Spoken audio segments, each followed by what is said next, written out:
Atelier Z, c'est un projet de tiers-lieu rural sous forme d'un atelier qui fonctionnera en mode associatif pour avoir un impact sur le territoire, d'un espace on va dire polyvalent qui peut accueillir des conférences, des projections, des séminaires, des réunions.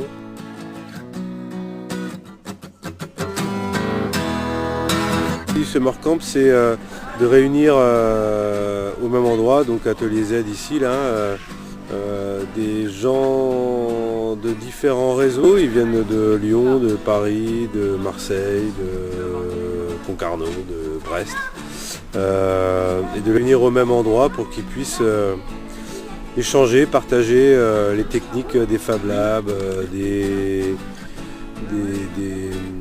lieux un peu, ce qu'on appelle tiers-lieux globalement, et puis aussi des nouvelles façons de bricoler. Donc c'est de les réunir sur un temps donné ici, et puis en mode un peu vacances, c'est-à-dire qu'il y a des ateliers qui sont proposés, fabrication d'un bateau en lin, il y a des drones qui volent avec le Fab Lab de Concarneau, voilà, il y a une construction d'un surf en carton et tout le monde participe à la cuisine. L'hélice qui est un peu allumée. Ouais. You good?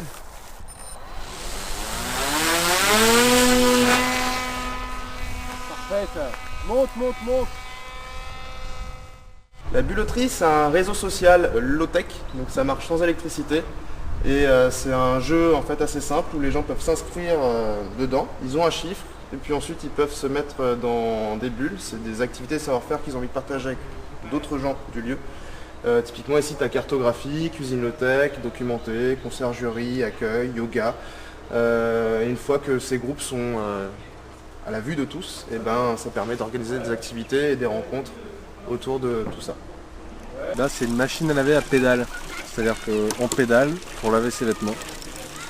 Et faite à partir d'une récup d'une machine en déchetterie, d'une palette de chaînes de vélo et d'un vélo, enfin d'un pédalier de vélo. C'est un pédalier de vélo pour enfants. Alors ici on a affaire à un concentrateur solaire. C'est une machine qui permet de capter les rayonnements solaires avec le miroir qui est au sol. Le miroir est composé de lamelles et chaque lamelle renvoie le rayonnement sur le récepteur qui est ici. Dans le récepteur on fait circuler de l'eau. Et comme on a une concentration du rayonnement solaire sur ce récepteur, en fait on fait monter la température. Alors en termes techniques, ce concentrateur permet de monter à 9 bars de pression et 250 degrés de vapeur d'eau. Comment j'ai connu le Summer Camp? Bonne question. Je pense que la première fois que j'en ai entendu parler, c'était à la Biennale du Design à Saint-Étienne en 2017. J'avais pas mal d'a priori sur le Summer Camp. Au début, je me suis dit, punaise, je vais être qu'avec des geeks qui vont faire des trucs que je comprends pas. Et en fait, pas du tout. C'est absolument génial parce que c'est hyper cosmopolite. Effectivement, il y a des gens qui sont plutôt très doués en informatique, mais pas que. Il y a surtout des bidouilleurs en tout genre qui essayent de réapprendre à répondre à leurs besoins avec des low-tech, et ça me parle vachement. Ici on a un système de comptage d'énergie électrique qui est consommé sur la cuisine. Donc c'est un système expérimental qui permet de mesurer la consommation des différents éléments de la cuisine comme le frigo, la tireuse à bière, l'éclairage.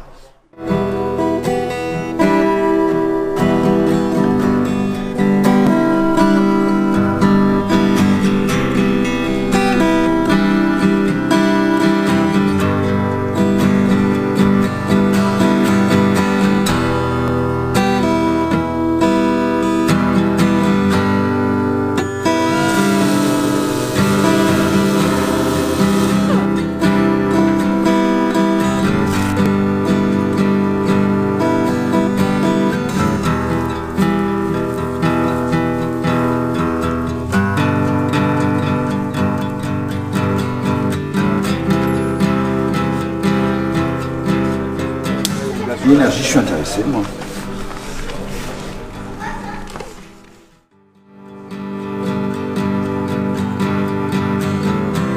Alors du coup pour le fonctionnement du lieu, donc du coup on est en camping puisque c'est le Summer Camp, et du coup là c'est 2 € de participation par nuit. Ça comprend l'électricité, le campement et la douche à l'extérieur. Alors l'organisation de la cuisine, elle s'est faite par elle-même. Du coup là on est que sur des repas végétariens et des repas avec des légumes bio et locaux. Dans le cadre du Summer Camp, il y a eu, en plus des activités qui étaient menées sur le site, des causeries organisées le soir avec des experts de différents sujets qui venaient partager leur expérience. Ce qui m'intéresse ce soir, c'est de mettre en discussion ce qu'on entend par tiers-lieu. J'étais avec tout ce soir pour qu'on cause, d'où le terme causerie. Voilà. Autour un peu donc des tiers-lieux, des territoires, avec tout cela engendre comme thématique. Le tiers-lieu, il est aussi souvent conçu comme un nœud, mais pour l'information, quoi. Je pense qu'au-delà des espaces collaboratifs de travail, là pour le coup, aussi, le tiers-lieu dans son acception la plus large, il a peut-être un intérêt aussi par rapport à ça. Amener à se faire rencontrer des gens qui ne se seraient pas rencontrés dans un autre contexte. Quand on voit tous les jeunes en train d'inventer des trucs qui sont peut-être un peu chimériques ou peu importe, n'importe quoi. Putain, c'est le nouveau monde qui se crée, il est ici. Je trouve ça merveilleux. Mais tout mon schéma de vie, il est complètement explosé quand je viens chez vous. Je trouve ça fabuleux. Continuez les garçons et les filles, vous êtes merveilleux.